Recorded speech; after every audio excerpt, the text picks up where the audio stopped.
Identifying and neutralizing your opponent's plan of attack is one of my favorite things about Scrabble. You're playing the role of detective, piecing together clues like game score, unseen tiles, and your opponent's recent plays to come up with a solution.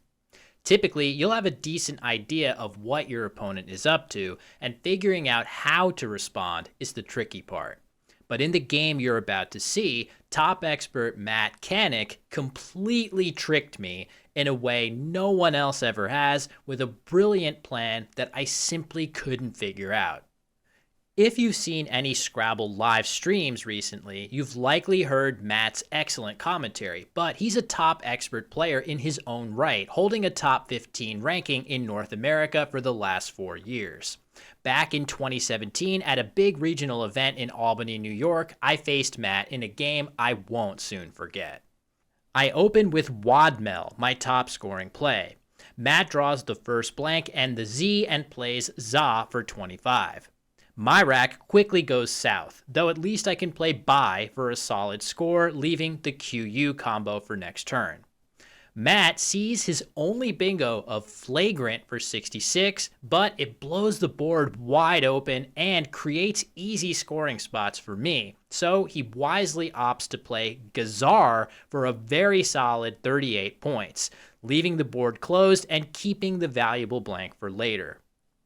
With few reasonable options, I'm forced to play Vulgo for just 12 points, and Matt counters with his top move of Fatty for 40. Amazingly, I draw a miraculous combination to my QUN leave and play Quaintly for 72, while Matt's quest to bingo is delayed further by the X, which he plays for 38 to tie the game. I make my highest scoring move of Kane, and Matt somehow still doesn't have a playable bingo with good letters.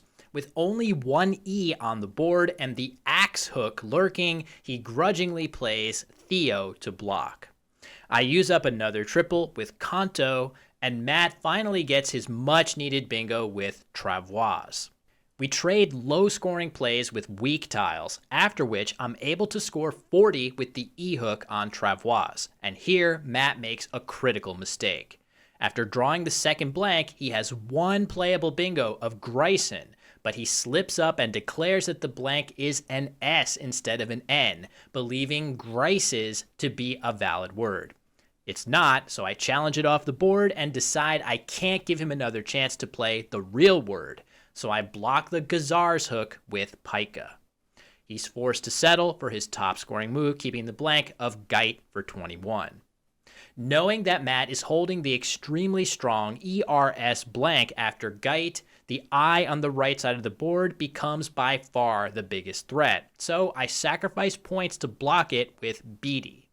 My block comes just in time, as Matt had many playable bingos through that I. But instead of opening the board, he decides to play just one E with Wet for 12 points on the interior of the board. My immediate thought is that he must be very close to an 8-letter bingo ending with the K of Kane, but I'm only up by 8 points here. If I take too low of a score to block, Matt might be able to overtake me with even medium-sized scoring plays. So I take an intermediate approach, playing one of my top scoring moves of Lore for 17. Even though this doesn't block the K, it puts me in a much better position to block it on my next move for many more points if I can just dodge a bingo from Matt for one turn. Luckily, Matt plays off just an F and I'm able to answer with High for 22, blocking the K once and for all. But Matt once again responds with a one-tile play, this time on for just 6 points. It seems like my blocking sequence hasn't affected his plan at all, but I can't figure out what he's up to. See if you can do better than I did here. Here are the unseen tiles from my point of view. Can you figure out what Matt is shooting for? Keep in mind that we know at an absolute minimum he has RS blank on his rack.